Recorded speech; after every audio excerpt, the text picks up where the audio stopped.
This is a previous podcast replay. Systemizing your firm and niching down your practice with Jay Ruane, episode 320.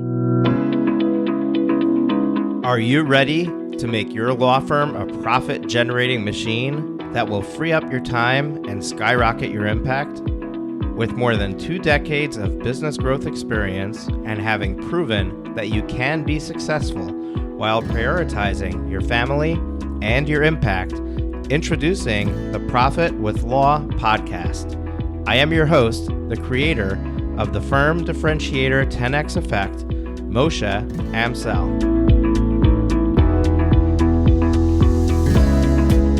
Well, hello and welcome to another amazing guest interview here on the Profit with Law podcast. I'm your host, Moshe Amsel, and I have a special guest for you, somebody who I've seen on a ton of things out there. I mean, he is all over the place. He does something together with Seth Price. I've seen him on some of the other webinars and trainings that are out there. I see him very active in things like the Maximum Lawyer Facebook group. So I reached out to him and said, "Hey, Jay, we need to connect. We haven't had you on here yet. Let's have a conversation and let's see where it goes." And I think that he has some massive experience in an area that we all need to work on. And most of us know we need to work on it. We're kind of left trying to figure out what the right way to work on it is. And the problem is there is no right way. And we're going to explore with him to see how can we get started with this and how to work through it.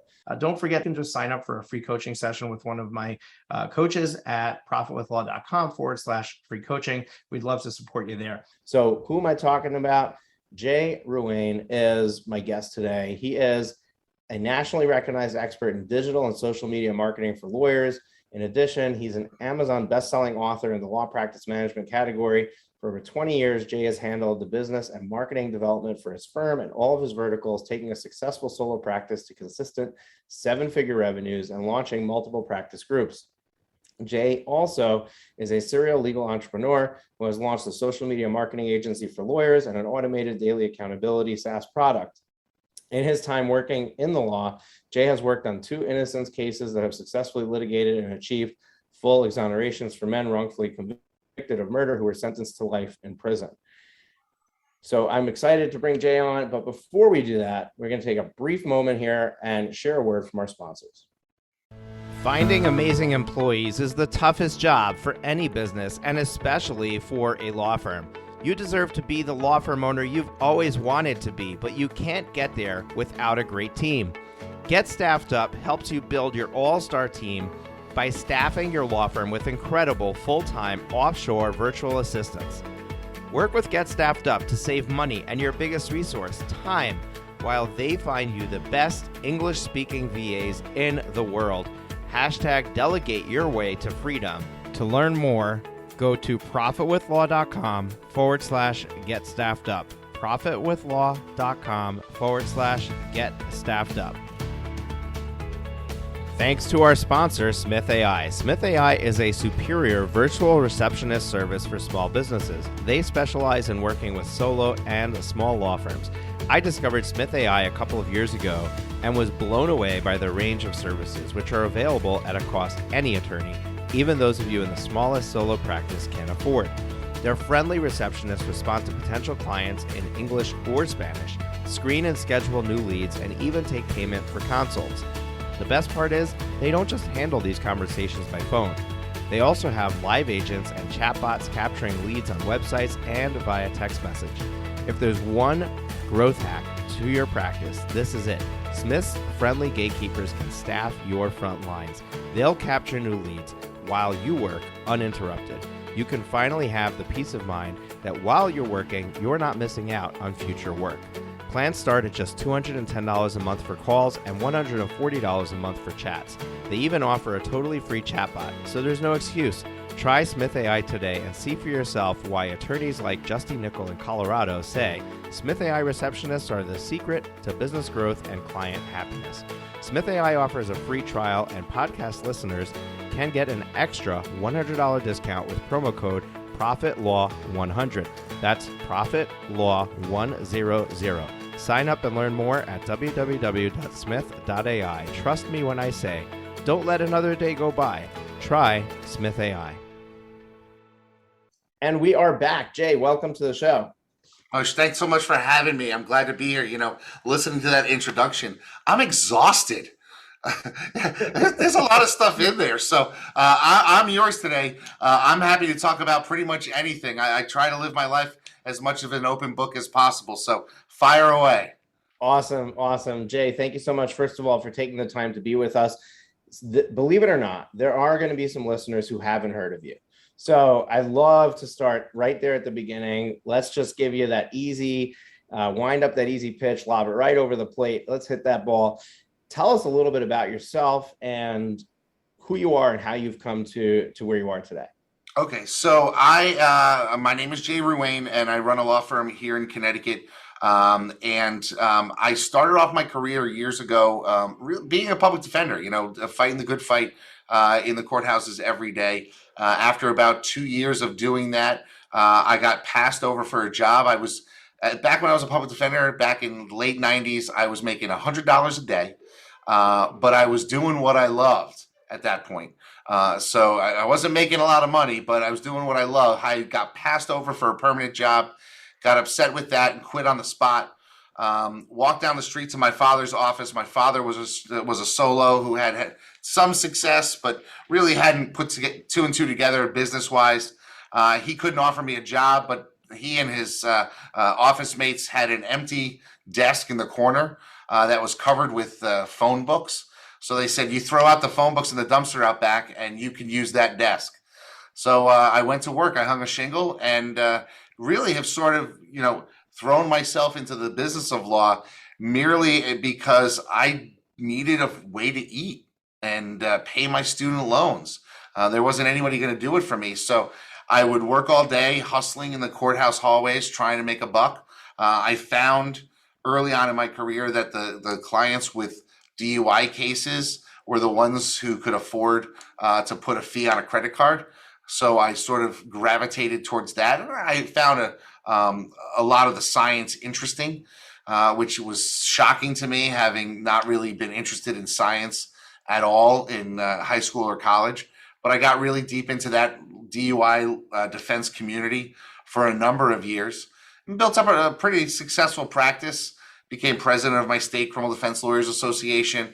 But all the while I was, at night when I wasn't focusing on law, I was focusing on the business of law. How could I make my business run smoother so that when it came to me be in my mid-30s, I would be able to spend more time with my family. And I have been pretty successful because I now have a very systemized firm that runs almost without my daily interaction. And I have 4 kids under 12 at home, and I'm able to spend a lot of time with them.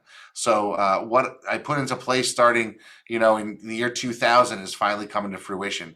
And in the meantime, I've taken what I've learned and I try to give it away and give as much to as many lawyers as possible. As you mentioned, I co-wrote Tiger Tactics, which is available on Amazon with a number of colleagues, all about our journeys to building our firms. And I frequently speak when everybody asks about how to build your firm and how to make it run successfully. So that's a little bit about me. Awesome. Jay, thank you so much for encapsulating that in just really brief, but for us to get a really good picture of who you are and how you've become what you've become today. What's interesting is that I've had a number of conversations with really successful attorneys who, have thriving practices. And if I had to put a common denominator on it, it would be their willingness to hustle early on to do whatever it takes to get that business. We had Michael Duffy on from Duffy and out in Long Island on the podcast. And he talked about how he would go around, and he's a personal injury firm. He talked about how he would go around and go to other law firms and ask them for their stinky fish cases. He called them the stinky fish cases, the cases that they didn't think they had a chance of winning. And they were just, putting good money after bad by working on those cases. And he would take it off their hands and give them, whatever, a third of whatever they ended up getting from it. And then he had to figure out how to get them to win, which then made him a much better personal injury attorney because he had to really learn the science behind it. And your story, very similar to his, where, you know, you stood there in the hallways trying to just solicit business, and all of a sudden you realized, hey, you know, here are the guys that are able to afford it.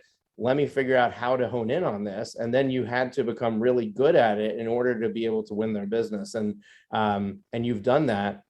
You've done it successfully. And through that journey, you've also had to do other things, which is, you know, where you created your systems and made your firm more lean and efficient. But it all started with that early hustle. And I think that we're in a society where everything comes easy to us. You know, you want something, you just talk and it comes to your door, right? Hey, Alexa, order me. Oh, I better stop placing an order here on the in my office. But you know what I mean, right? We have instant satisfaction with everything that we do, and we expect that we start a law firm and we're going to have instant satisfaction. And the truth is that, you know, people go out and they're like, what's the easy fix? Like, how do I, you know, what do I do to get a flood of leads coming through the door? How much money do I have to spend, and where do I have to buy it from? And that's not the way to build a business. And you know, it does require some work. It requires some real effort in the beginning to make a name for yourself, get those first few cases, and really get the grease those wheels and get those wheels spinning. Yeah, you know, it's interesting. When I first started out, there were not a lot of DUI trials in Connecticut. There aren't, period. I think I probably have more than anybody else in the state in the last 20 years. But it was difficult for me to see other lawyers do that work and learn from that. You can always go to a seminar and learn the skills, but sometimes seeing it live matters. So I developed a habit of, when I was going to a conference, I would try to fly in a day early, find whoever the DUI lawyer that was like the big name in that area, go and either watch them in court, watch them at a trial, or visit their office to see how their office functioned, to get a better idea of how to run my business. But you mentioned something there about how a lot of people, you know, they have to hustle, they have to be willing to do the work. And I see that as a problem with a lot of lawyers who hang a shingle. And they're not necessarily willing to put in the work to learn all the things that you need to learn to run a firm effectively. And so what they do is they throw money at their problems instead of learning something. Now, it's all well and good that I can run my own pay-per-click because I've been doing it for 20 years. I know how to do it. I stay abreast of what's going on in that world. But if I'm not willing to learn even a little bit about pay-per-click as a business owner in today's modern world, what I'm going to have to do is I'm going to have to throw money at the problem. The problem with throwing money at the problem is that you don't really understand how something works, and you could wind up spending an inordinate amount of money on your problem. You get taken by unscrupulous vendors. There's a lot of things that can be a problem. So a little bit of knowledge really goes a long way. And I would spend my nights and my weekends reading business books, you know, and there's got to be a fire in your belly that you're going to succeed no matter what. I think if you're going to hang that shingle, you know, the law school teaches you how to walk, and then you start a marathon. So many people think that the marathon was law school, and then once they get done, it's supposed to just happen for you. But law school really just taught you how to walk. Yeah, absolutely. I couldn't agree with you more. And I think that we do a great job here on the podcast of trying to help people understand where their efforts should be placed, because that's the biggest part of this problem is, how do I navigate all of this, right? And one of the biggest pushbacks I hear is, oh, they didn't teach business in law school, right?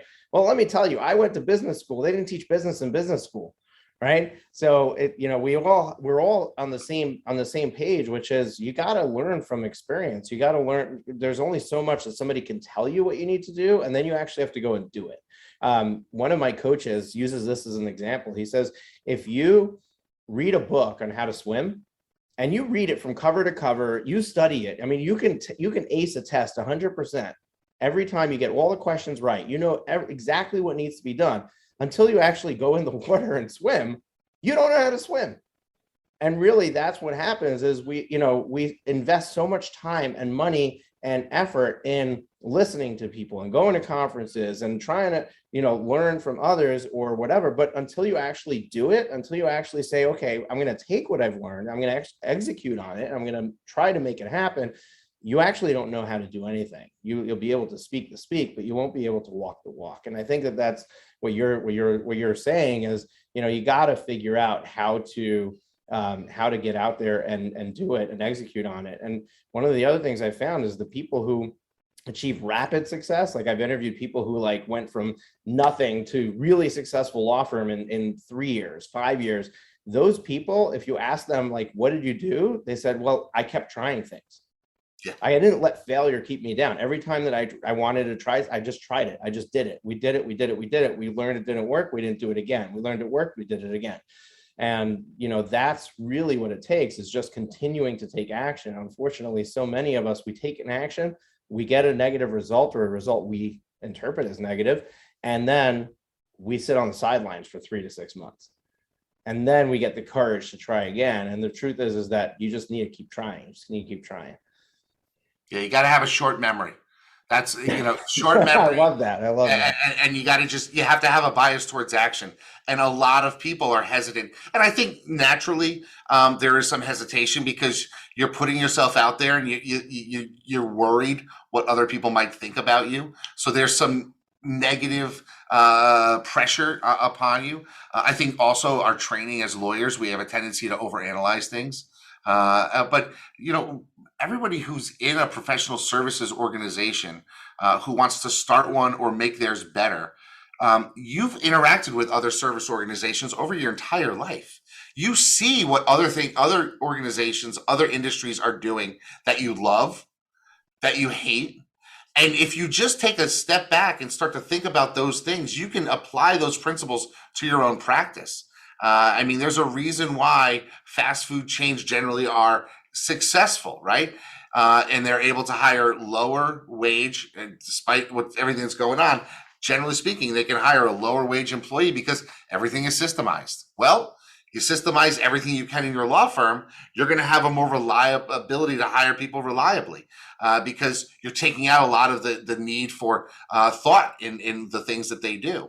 And that's really what it comes down to is making sure you're doing the things to move yourself forward every single day. There are no days off. Yeah, now I want to dive into this systemization conversation. But before we do that, there's one thing that you shared that I think is really important for us to bring up. And that is you were kind of in the courthouse hallways looking for business. And I'm assuming that you would take anything that came your way at that point. And then you started to focus in on DUI. How valuable was that transition from I'm going to do everything that comes my way to I'm going to focus on just this one area of law? Well, it really opened up a lot of doors for me. And the reason why I got into that area was I was hustling the hallways, trying to figure out how to make something work. My father at the time was appointed to handle a very serious murder case that was going to take up like 5 months of his time. And so he had his practice and needed me to cover his cases that he couldn't otherwise attend to.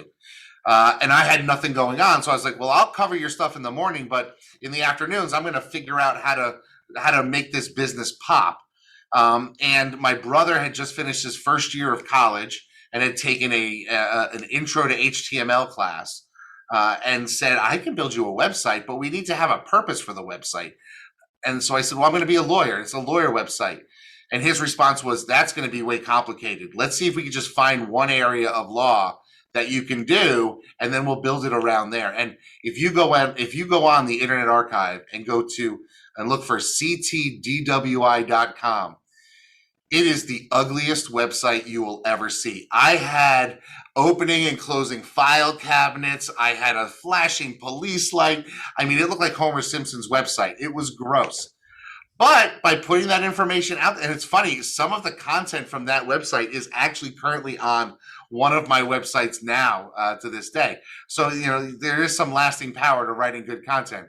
But, it really comes down to, finding a vertical that you're comfortable in and narrowing down. And even so far as it's 2021 and I am going to further narrow my niche on any legal stuff that I do to marijuana related DUI cases now. I'm getting away from the alcohol DUIs, and I'm gonna focus myself and one other attorney in my office just on the marijuana related DUIs, because I think that that's going to be a growing field over the next decade as more and more states legalize. So I want to learn more about that. So I'm going to courses, I'm going to trainings, I'm learning as much as I can, even to this day. It's all about narrowing the niche and owning the area. Yeah, and what's interesting to note, and that you didn't spell this out, so I'm going to spell it out for you. I'm assuming that you're not saying no to the alcohol cases. You're just having someone else in your firm handle those. Oh yeah, I would never say no. Personally, that are going to be, focusing on that specific, subset of your niche. Absolutely. No, we'll take any criminal style case that comes in. We'll take it. We've got people in our office who concentrate on sex assault, on post conviction work, on general, domestic violence stuff, DUIs, larcenies, drug possession. We'll do it all. I'm not saying no to anything, but we're targeting our marketing in certain markets based on the avatar of the lawyer that handles that in the office. So a lot of people go out and they identify the avatars of the client that they want. We also create interior avatars of the lawyer in the office that's going to handle a certain type of case, so that we can market that to people as well. Yeah, and what's interesting is that you have different attorneys handling different types of cases, right? You wouldn't try to have one attorney who's going to handle that whole array of criminal cases you just laid out, right? Because how can you expect to have a positive outcome for your client on all of them? You can't possibly be a master. You can't. In all those areas, right? So part of the key to being able to have all of these subsectors of a niche is to be able to have a staff where you have specialists in each of those areas. And I think it's really important for law firm owners to understand, especially if you're earlier in your journey, that you can't do it all personally. So therefore, you have to niche down even into a sub niche for yourself, so that you can get really good at that, grow your firm from that, and then you extrapolate from there. Jay, I'm assuming that you focused on DUI and then DUI, and then from there, you then started to add these other things as you grew. Right. So what happened was I had the DUI practice in the firm, which financed our ability to take on other criminal work. My father still had a general criminal practice. And what's interesting is that over the last 2 decades, now he's become known as a DUI lawyer, when for years, he was board certified in criminal defense, handled death penalty cases, appellate cases, all focused generally on criminal defense. But over the years, it sort of flipped, and now he's not even known as a general criminal lawyer. He's known as a DUI lawyer in the general community. And we actually purposely tried to avoid him handling the DUI cases for the longest time. But it just, the community, the legal community started referring him business, and it's worked out to help us be a lot more steady on our income, because, with any sort of criminal practice, you're dependent on who the police arrested in the last 10 days as your thing, which really crushed a lot of law firms, criminal defense law firms, during COVID. If you got restaurants shut down and police not arresting people, the bottom falls out of your practice. But, we've been able to survive based on some other creative marketing that we've done all over the last year and a half. All very, very interesting. So you've been in business for quite a while, and at some point you figured out that I need to systemize things in my firm. When did you figure that out, and how did you start to attack making that happen? March 2008. Finding amazing employees is the toughest job for any business, and especially for a law firm. You deserve to be the law firm owner you've always wanted to be, but you can't get there without a great team. Get Staffed Up helps you build your all-star team by staffing your law firm with incredible full-time offshore virtual assistants. Work with Get Staffed Up to save money and your biggest resource, time, while they find you the best English-speaking VAs in the world. # delegate your way to freedom. To learn more, go to profitwithlaw.com /get staffed up. profitwithlaw.com /get staffed up. Thanks to our sponsor, Smith AI. Smith AI is a superior virtual receptionist service for small businesses. They specialize in working with solo and small law firms. I discovered Smith AI a couple of years ago and was blown away by their range of services, which are available at a cost any attorney, even those of you in the smallest solo practice, can afford. Their friendly receptionists respond to potential clients in English or Spanish, screen and schedule new leads, and even take payment for consults. The best part is, they don't just handle these conversations by phone. They also have live agents and chatbots capturing leads on websites and via text message. If there's one growth hack to your practice, this is it. Smith's friendly gatekeepers can staff your front lines. They'll capture new leads while you work uninterrupted. You can finally have the peace of mind that while you're working, you're not missing out on future work. Plans start at just $210 a month for calls and $140 a month for chats. They even offer a totally free chatbot, so there's no excuse. Try Smith AI today and see for yourself why attorneys like Justy Nickel in Colorado say Smith AI receptionists are the secret to business growth and client happiness. Smith AI offers a free trial, and podcast listeners can get an extra $100 discount with promo code ProfitLaw100. That's ProfitLaw100. Sign up and learn more at www.smith.ai. Trust me when I say, don't let another day go by. Try Smith AI. I can tell you know exactly what. I can tell you the exact date. I'm not going to do that, but I'll tell you the exact date. I was starting a trial the following Monday. It was a Saturday, and I was in the office, and I had a bunch of pleadings on another case that I wanted to push out the door. So I printed them, signed them, stuck them in the envelope, went to go print a stamp, and my postage, I needed a 41-cent stamp, and there was only 35 cents left on the postage meter. And I froze. And I did not know how to add postage to the postage meter. Now, this is 2008. We weren't using stamps.com or Indicia at the time. This was back when you had a Pitney Bowes machine, and you'd walk to the post office with a check, and they'd cut the little wire thing and go in. And anyway, so I couldn't figure out how to get stuff added. And did we even have stamps here for this type of situation? I didn't know.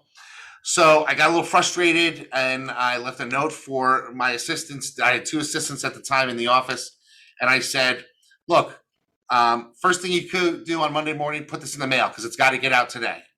And then what I need you to do is write down for me everything that you do in the office while I'm away on this trial, because we need to have instructions on how to do all of that stuff. God forbid you guys get hit by a bus. And it was my Emily and Paulette were the two women that worked for me. Emily is back working for me now after she left for a couple of years to be married, and she married a gentleman in the service who was deployed. So she went with him, but now she's working remotely for me. And it's funny because she's now loving the systems that we've developed over the years. So they wrote down every title of everything that they did, and that's still something that I'll do if people ask me to help them develop systems for their offices. We'll start with that exercise, and then we just started building out a Word document with the instructions on how to do everything. The first one was how to add postage to the meter. And so from there, what we were able to do is just slowly build up how to do things in the office. And every time somebody would do something new, we would add it. Every time somebody came and asked me a question, I would say, this is how you do it, write it up, put it in there. And we built binders. We had huge 3-ring binders that were indexed by somebody. And then we turned it into a shared document on a file server. Then it went into Google Drive. Then we built a website for it. But all along, we've just been adding. And actually right now, we're doing an audit. I have one employee who is auditing all 1,500 systems that we have and creating new Loom videos, creating making sure that the logins are correct, doing all that work. So it's constantly a part and parcel of running the firm, but it allows me to sort of step away and know that if my assistant who handles payroll isn't available because she got hit by a truck or just is taking a vacation day, somebody else knows when to step in and knows how to do what needs to be done. I will tell you one thing. You're going to have a hard time finding people to work for you if everybody keeps getting hit by buses and trucks. Yeah. So maybe I should say they get sent on a lovely vacation. But no, but the truth is that we don't, we try to figure out like why do I need systems? Like what is the reason for it? And there's so many reasons, but that is the number one reason is there's got to be somebody who knows how to do this thing that this person is doing. And we don't know what somebody's got going on. I mean, they don't have to get hit by a bus or a truck. They could fall in love with somebody and just decide to elope overnight, and all of a sudden they're gone. Like, hey, here's my 2 weeks notice. I won't be coming back tomorrow, and or they get sick. A family member gets sick. I mean, my mother or my grandmother got sick, and she lives in Honduras, and I flew down there, and I'll be there for 3 months. I'll be back soon. So there's so many different scenarios we can play out where somebody just disappears. But then there's the other stuff like, okay, what about coverage for them? They're on vacation, or I'm working on the weekend, or somebody comes in on the weekend to do something, and now they don't know how to do the next thing because there's somebody else in the office who does that. So those are all really important. The other thing that I can think about is I'm a big proponent of alternative fee arrangements. And when you start getting away from hourly billing and you start putting in any sort of subscription or flat fee or value-based pricing, any of those, or even contingency-based models, right? Any of those models, you have freedom to change who does things. When you're billing hourly, you want the lawyer or the paralegal, the people who are billers, to be doing a lot of the work because that's how you make your money. But as soon as you have these other models, you now have the ability to have other people who maybe are not certified, or maybe you can't go out and send a bill because the file clerk filed something, but now you can make things more efficient, and you can make them happen with lower cost employees, where you don't have to feel like you're competing against yourself by creating those efficiencies. So there's so many valuable reasons to systemize. Jay, you created systems over the course of time, and you've already highlighted that really it was your staff that did it, right? It really wasn't you. You had them write down what they were doing, and then if somebody has a question, they come to you, tell them, and then they go create the system. I think that's really important. I think that understanding that you don't have to be the one doing it is probably the first step, because if you think you have to do it all, that's why we don't start. Right. And that's the biggest challenge. I mean, what you need to do if you're going to start systemizing your office is really develop a system for creating your systems. And there's a lot of things you can do. You can have contests. I got Paulette and Emily to start with creating those systems because I gave them a financial reward. I said, look, we get all these things documented. I'll give you each $500.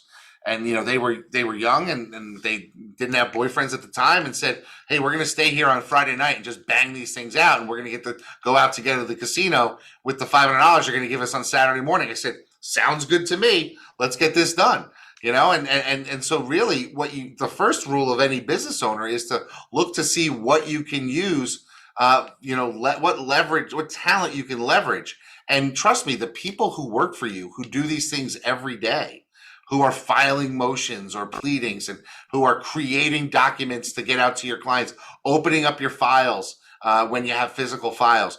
They know how to do it as fast as possible because they've used their own knowledge to make their job more efficient, because they want to be efficient, right? They don't want to spend 2 hours doing something they could do in a half hour. So tap that knowledge and document it, and you're going to then be able to then elevate them to do stuff that uses their brain better, and you're going to put yourself in a better place with your business. Right. And some people might have pushed back like, oh, my employees are going to think that I'm doing this to be able to replace them. And I think that it's really important that you highlight to your staff that when they become more efficient and when they create a way for their job to be transferred to somebody else, it creates room for them to elevate, so that to move to the next position up. So it's not, there shouldn't be that fear behind it. It should instead be seen as an opportunity, because the more of my job that I allow somebody who is less trained than me to do, the more that I can do more complex things. Absolutely. That's one of the great things about systems, is that a systemized firm really allows you to elevate your lawyering game.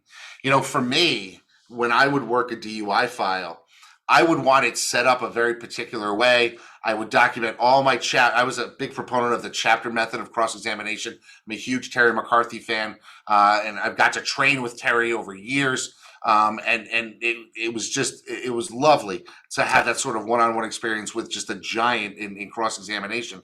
But I was able to set my stuff up so that when I would come back after placing a case on the trial list, I could turn to one of my assistants and say, get this file ready. And they had a system of everything that they would need to do to get the file ready for me, which means I wasn't having to do it, which meant that I was then able to say, somebody else has this responsibility. I could elevate and focus on the higher level lawyer thinking, and I could spend a lot more time on that and really elevate the level of legal skill that I could apply to a file, because I could dream up creative motions or new ways to cross-examine or new themes or theories of defense that I could raise, that if I was in the weeds, three-hole punching my motions to put into a binder, I'd never have the time to do. And so I think the more systemized you are, the better your lawyering is going to be. Absolutely. Now, we're a long ways from the 3-ring binder and having things in a printed out where you can go back and, have people find it. I mean, you would never be able to have your serviceman wife working remotely if all the procedures were in 3-ring binders, right? And you even alluded to the fact that it then became, on a hard drive, and then it was on Google Drive. Now you even have a website for it. For the lawyer who's not systemized, they're just getting started. What is the quickest, dirtiest, easiest way for them to get started that you recommend they should do today? Start a Google Doc. It's as simple as that. I mean, a Google Doc can be shared to anybody here or around the world. It can be edited by multiple people, and it tracks your edits. So all of those things, it's as simple, or any type of shared document that you want. I mean, I'm sure Microsoft has a shared document that service that they have as part of their platform, but a shared document that everybody in your office has access to, because then you could just use your browser, find the keyword of whatever. Just go. Start at the top. These are the systems for our firm, and have one page that's going to be your index page, and then start documenting them down below. And then once you have that, Google document of 50 or 100 pages, then look to see how you're going to organize it, what service you might use if you're going to build a knowledge base on WordPress like I've done, if you're going to use Trainual or Tetra or one of those things. Figure it out. But don't sign up for one of those services and start spending money thinking that that's going to get you to build systems, because it's not. What gets you to build systems is building systems successfully and seeing how much easier life is. It's like, it's getting that big rock rolling. Once you get it rolling, it's easier to keep it rolling and pick up speed, but you're not going to get it rolling by paying somebody to have access to a website that you're never going to use. So start with a Google Doc. Yeah, absolutely. And I'm a big proponent of doing things manually first, and then looking for the system, the software to leverage the automation or the tracking or, the thing that's going to make it easier, because you need to find the software that's going to fit your systems, not the systems that are going to now have to fit into the software that you purchased. Absolutely. So yeah, and people tell me, I have software bloat. I'm paying all these monthly fees, and I'm not even using half of them. And the reality is that's really what we keep doing, is we keep signing up for software because we know we need to fix this problem, but instead we're going to buy the piece of software and then try to make sure that we get and go and use it, but we don't always go and use it. And so I love that piece of advice to get started with a simple shared document. And then once it grows to be something significant, now you can look at, okay, where can we move it to? Even if it's going to be a little bit of a project to move it, at least now you've got it in place and you're doing it. Another thing you alluded to is you said that you had somebody go back and record Loom videos, right? Loom is an amazing tool. It doesn't have to be Loom. There's other things that do the same thing, but Loom makes it so easy to literally share your screen, turn on your microphone, record instructions, and demonstrate how it's done. And now you've got a URL, it's housed on Loom, and you go and you put that into your process document. So that's another thing that I think is really valuable, really important. to allow you to create systems and processes that other people can use without them needing to try to now run into stumbling blocks because somebody forgot one instruction in the list of instructions and now they're stuck and they're like, oh, I don't know what to do next. So, Loom Videos allows you to capture it. So even if I forgot to put this step in, I can watch the video and I can see how it's done. Absolutely. Okay, so systems and processes are really important, but how does a lawyer or a law firm owner attain efficiency with their time so that they could shut down at 4 o'clock and go spend time with their family like you're doing? So well, not always, because I have been incredibly inefficient for decades. But really, I started putting a concerted effort into it about 3 years ago. And I just developed a system for my days, knowing that there were going to be points because of the type of practice that we're building. We're in addition to our criminal practice, we have a new lawyer in our office who is focusing on civil rights work, and started with one of our exonerees. That was going to eat up some of his time, and I was going to have to cover some stuff in court. So what I did is I just basically said, okay, I'm going to free up my mornings to do whatever I need to do in court. If I'm going to have to cover something in court, it's going to be done in the morning because of the way our courts work here in Connecticut. But the afternoons, I'm going to designate each afternoon as an area. So my Mondays were dedicated to high-level intakes. My Tuesdays were going to be dedicated to firm administration. My Wednesdays were going to be dedicated to firm marketing. And so I picked a different topic for each afternoon.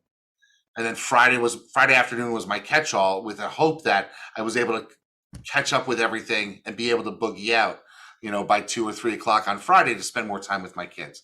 So it really was a system that I put into place to allow me to know. And so my staff was able to schedule things for me along those guidelines. They knew I was going to be handling things at certain days. And so they could just load up my schedule. And then I was staying sort of in that area regularly, and it allowed me to be much more efficient because I was moving from topic to topic, but staying in the same niche area of the running of the law firm to allow myself to really be able to focus all of my energy and attention at that time.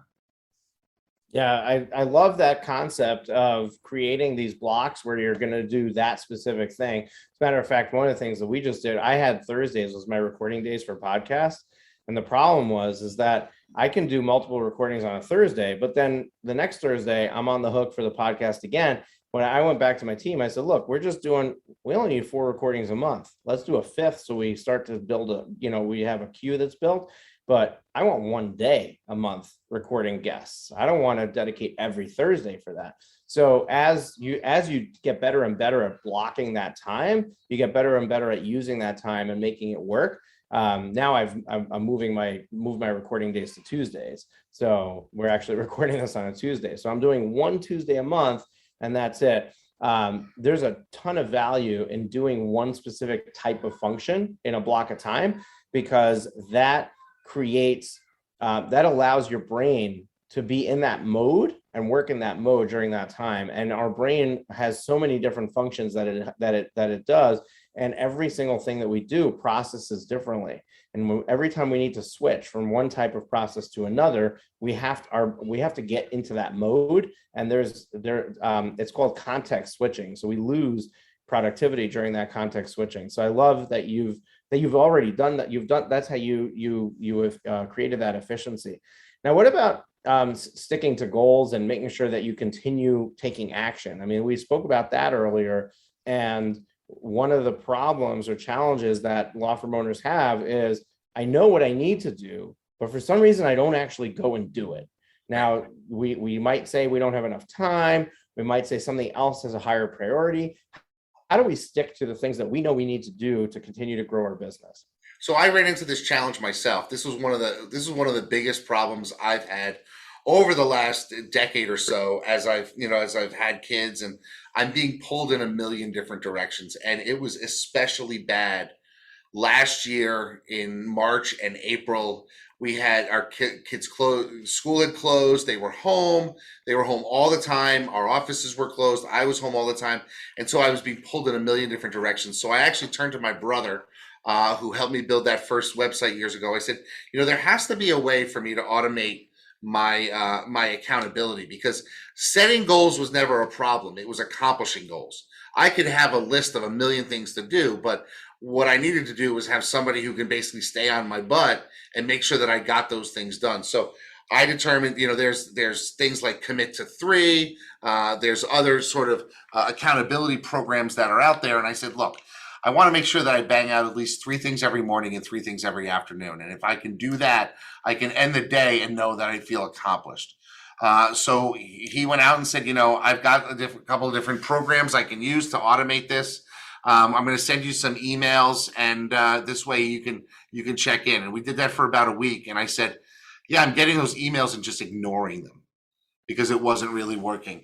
So we thought about it some more, and I said, it'd be great if I just had somebody riding me that was sending me text messages like, hey, did you get this stuff done? Because if I had, because when I go to the gym, I'll go to the gym and I'll be there for an hour and a half, and I won't accomplish as much as I would if I'm there for 45 minutes with a trainer who's taking me over saying, okay, now do this exercise, get it done, get your reps in. Now we're doing another set.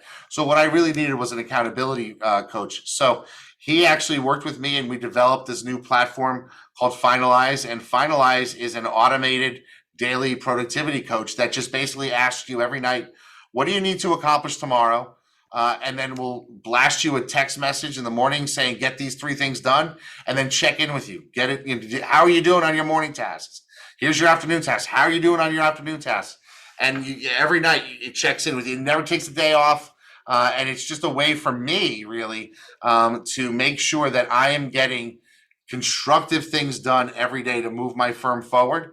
And it's funny, I had one of my cousin's daughters, who's a senior at the University of South Carolina, came up to visit this summer for a couple of days, and she saw I was using it, and she's like, I could use this at college because I'm always forgetting the stuff I need to do the next day. So now she's using it.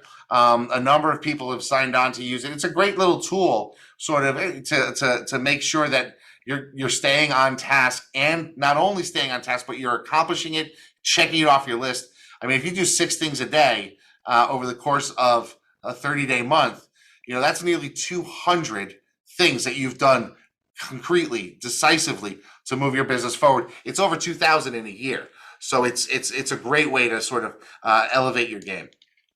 Yeah, and as you're talking about this, what I'm really seeing is it's not just business, right? We have different domains in our life. We have family, we have our own physical health and well-being, we have our emotional health and well-being, we have our firm, and then we have our individual tasks within the firm. So and as a law firm owner, you have there's more stress, and there's more time being sucked out from you, and you still have to focus on these other areas in order to be successful in the law firm.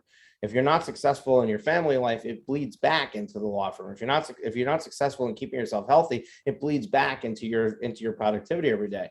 So you can now have it remind you, or make sure, hey, did you go do your 15-minute walk or your 30-minute run or whatever it is, and as one of the tasks that I need to do today. So I really like that aspect of it. And I love the text reminders, because as we start to filter out more and more of the electronic communication, text is the one thing that we still check regularly and we listen to. Unfortunately, my cell phone got on some list, and I am getting harassed by these credit companies. Oh, we want to open a line of credit for your business, right? And I get that they text me. The audacity that they have to just send text blasts to your phone. And unfortunately, I think I'm going to have to change my phone number if I want to solve the problem. But that just speaks to how much we use text messaging, because if it was just an email, I'd ignore it. Right. But it's not. It's a text message. And now I have to click on it to clear that notification that I have a new message. And it really annoys me because of how I use text messaging, and most people are the same way. So I love that it's a text. 98% of text messages are opened within 3 minutes of them receiving it. Nothing else comes close. I mean, I'll tell you, for me, one of my daily tasks is don't eat cookies. Because I got to remind myself every day not to eat cookies. Otherwise, I'd be like the Cookie Monster. So that, I mean, my now really are focused on my health and wellness. And then one or two other things that I'm working on. I mean, when we were scheduling this, I made sure to make myself a reminder earlier today that I put it on my list so that I would be reminded that we were doing this conversation later in the day. So I got the reminder, I got the accountability, and I was ready to go when we were scheduled to do this call. Yeah. And I think that we have to navigate, right? So, I mean, we live by our calendar too, right? And especially attorneys, but I as a business owner, I live by my calendar, and it's all my domains of life, right? My wife has to get an acceptance on the calendar if she wants to expect me to be somewhere. When we're working around, oh, I need to take my kid to the pediatrician. My calendar is, I look to see when am I available, and I work their appointment around it. Now that spot is blocked. Nobody can take that spot when, booking something else. And there's a difference between what do I need to get done and what's on my calendar, right? We don't have a hard time keeping to our calendar and doing the things that are scheduled. We have a hard time doing the things that are unscheduled. And that's where I think this list is golden, is it helps you fill in the blanks. It helps you do the things, make sure you accomplish the things that you didn't schedule on your calendar. Scheduling things on your calendar is another solution of accountability, of making sure you get things done. So if it's really important, block the time to do it, so that this way, you're not pushing it off because it's on your calendar. The one piece that's really up in the air with this piece of software is you need to know at night, what are the 6 things I need to get done tomorrow, right? So what do you do about that? Like, how do you narrow down, because we all have a list of 500 things we need to do, right? How do you get down to 6 without it becoming a project where you're going to be like, forget it, I'm not sending a list? Right.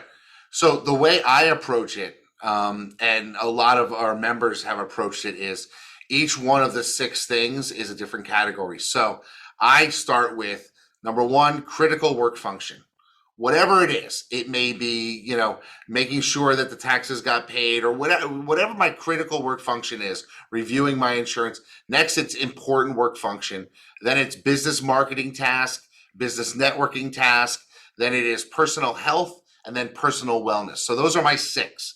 So I know I have a system, right, for filling out this chart every day. And the first thing I'm going to get is going to be my critical work thing. Then we move down the list. I probably should move my health and wellness to the morning and move the work to the afternoon if I was doing what my doctors told me to do.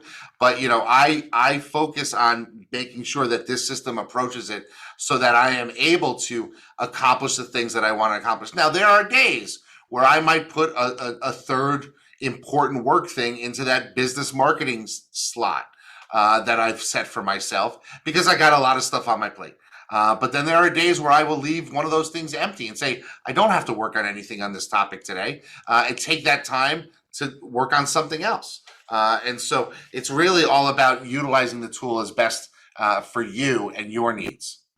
Yeah, and I think that it's important that everyone recognize that you have to do you, right? Your doctor says you should exercise in the morning. Well, I like to exercise after lunch. That's just when I can actually fit it in, when it works for me, when I get it done.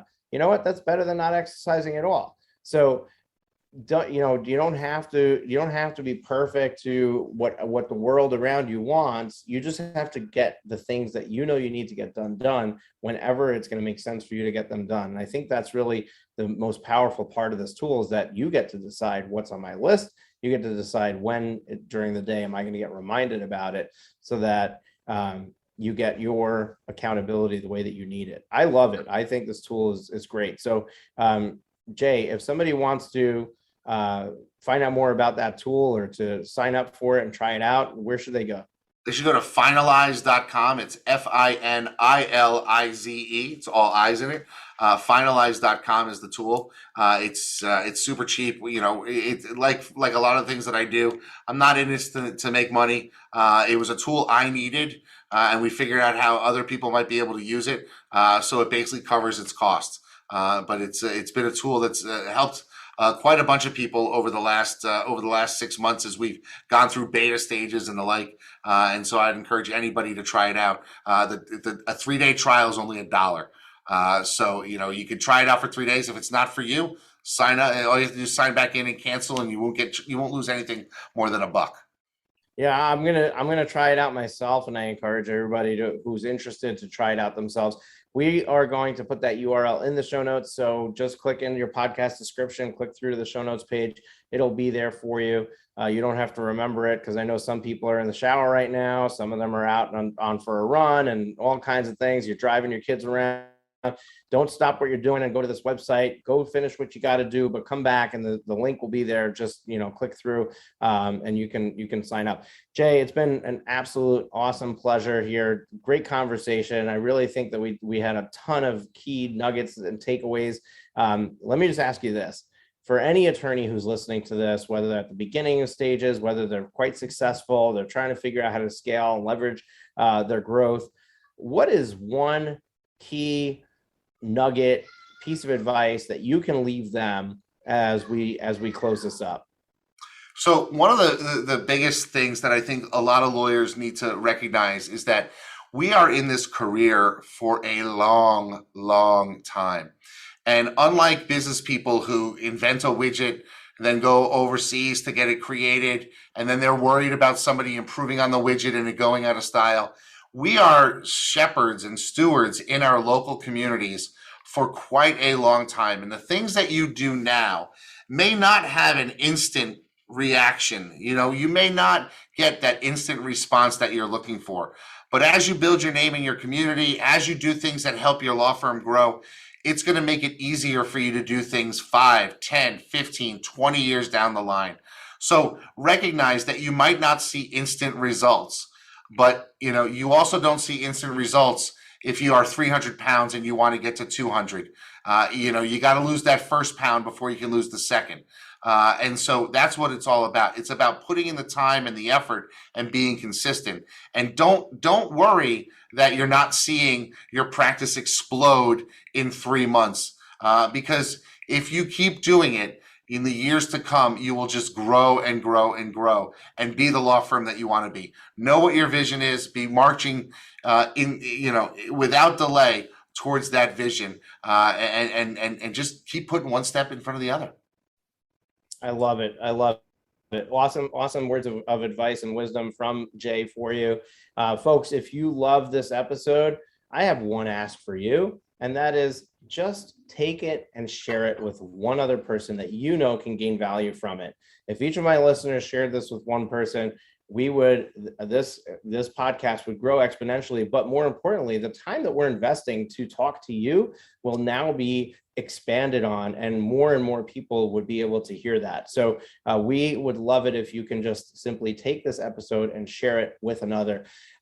If this is your first time listening to the podcast and you're not yet a subscriber, hit the subscribe button so that you can get more of these episodes delivered right to you in your podcast player. We're here twice a week, every Tuesday and Thursday. And we just love the fact that you're here listening to us, whatever you're in the middle of doing, however distracted or focused you are, just being able to hear this information. There's got to be something that you took from this that's going to enhance your life, enhance your firm, and just make things better for you. And you can get that with each episode. So you get one takeaway from each episode, and we do 104 episodes in the year. You've got 104 takeaways and action items that you've acted on. I mean, just that alone is going to be massive for your growth.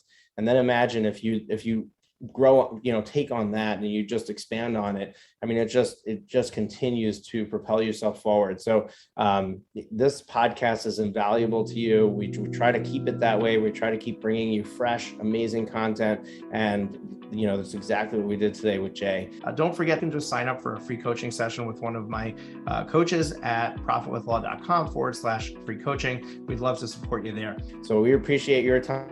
I'm Jay. Thank you so much for spending the time with us. And folks, thank you for spending the time with us to listen and to receive the information that we were giving. And I can't wait to speak to you again on next Tuesday. Take care. Have you been enjoying the show? We sure hope so. To make sure you never miss an episode, be sure to hit the subscribe button in your podcast player app. Next week, we will be back with more valuable resources and ideas on how to break the mold and take your law firm to the next level.